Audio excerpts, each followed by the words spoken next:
Si on a une réaction limitée, quand on écrit le tableau d'avancement, à l'état final, on a des XF, je vous le rappelle. Et on a vu dans la vidéo précédente que si on essaye de déterminer le XF grâce au K, on obtient une équation très compliquée. Et on avait dit qu'il existait une méthode beaucoup plus simple. Cette méthode repose sur la relation qui existe entre les ions H3O+, et le pH. H3O+, c'est 10 moins pH. Prenons un exemple. Si je sais que le pH à l'état final vaut 5, ça signifie qu'à l'état final, ma concentration en H3O+, vaut tout simplement 10 moins 5. Avec mon tableau d'avancement, je peux déterminer ma concentration à l'état final. La concentration C égale N sur V. Je vous rappelle que XF, c'est une quantité de matière. Donc la concentration finale de H3O+, c'est XF sur V. Autrement dit, 10 moins 5 égale XF sur V. Et donc, je peux trouver très facilement mon XF qui vaut ici 10 moins 5 fois le volume. On vient de voir comment déterminer le XF, mais à deux conditions. Qu'on nous donne le pH et que dans la réaction, il y ait des ions oxonium H3O+. On va voir qu'on peut continuer à appliquer cette méthode avec le pH si on a des ions hydroxyde OH-, à condition de connaître la relation qui existe entre les ions H3O+, les ions OH- et le Ke que je vais vous présenter maintenant. Dans l'eau, il arrive parfois que deux molécules réagissent pour donner un ion oxonium et un ion hydroxyde. Si j'écris la constante d'équilibre de cette réaction, j'aurai le produit des concentrations des produits en haut et en bas rien du tout puisque je ne prends pas en compte les solvants. Cette constante, la constante d'autoprotolyse de l'eau, vaut 10-14.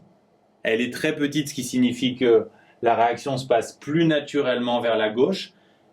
Mais ce qui est intéressant, c'est surtout que j'ai une relation très simple entre les concentrations des ions H3O+, et OH-. Et donc, indirectement, je vais avoir un lien entre pH et concentration de OH-. En effet, si le pH vaut 5, par exemple, la concentration des ions H3O+, c'est 10 moins pH, donc tout simplement 10 moins 5. Je sais ensuite que ce produit fait 10 moins 14, ce qui signifie que la concentration des ions OH- doit faire 10 puissance moins 9. Autre exemple, si le pH vaut 2, H3O+ vaut 10 moins 2, et OH- va valoir 10 moins 12. Si le pH vaut 10, H3O+ fait 10 moins 10, OH- fait 10 moins 4.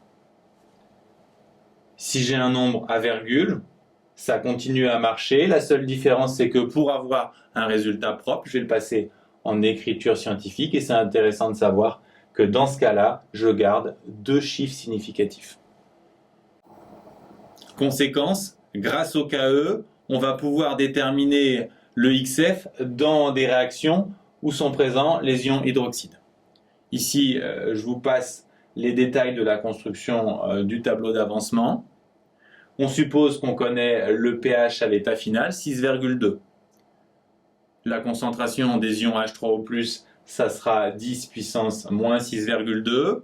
Ensuite, pour les ions hydroxydes, on sait que le total des puissances doit faire moins 14, donc il faut prendre moins 7,8. Et pour justifier, vous dites tout simplement que le Ke vaut 10 puissance moins 14 en rappelant sa définition. Ensuite ici, on réexprime ce résultat en écriture scientifique en gardant deux chiffres significatifs.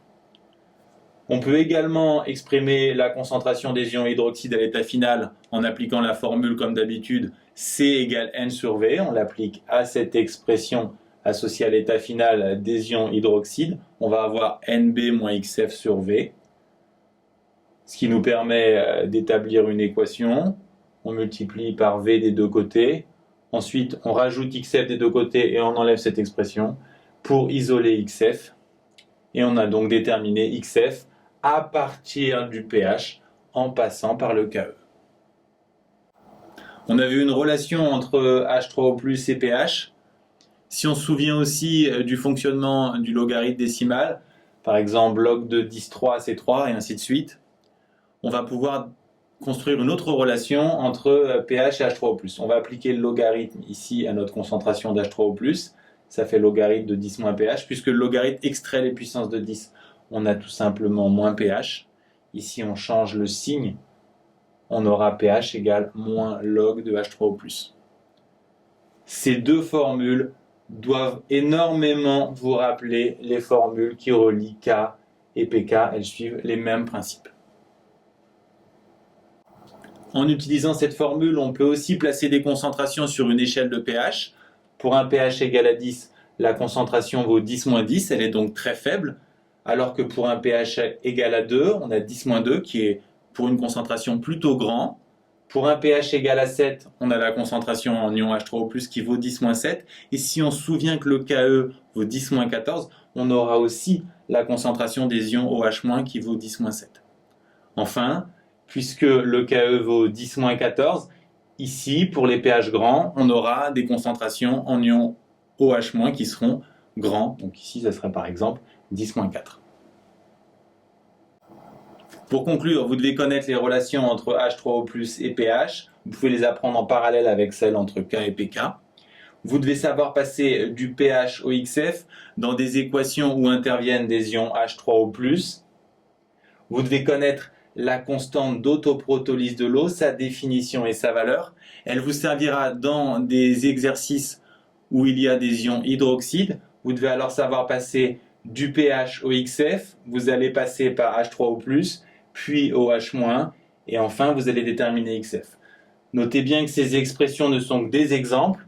Pour résoudre les exercices de ce type, vous allez devoir passer absolument par le tableau d'avancement.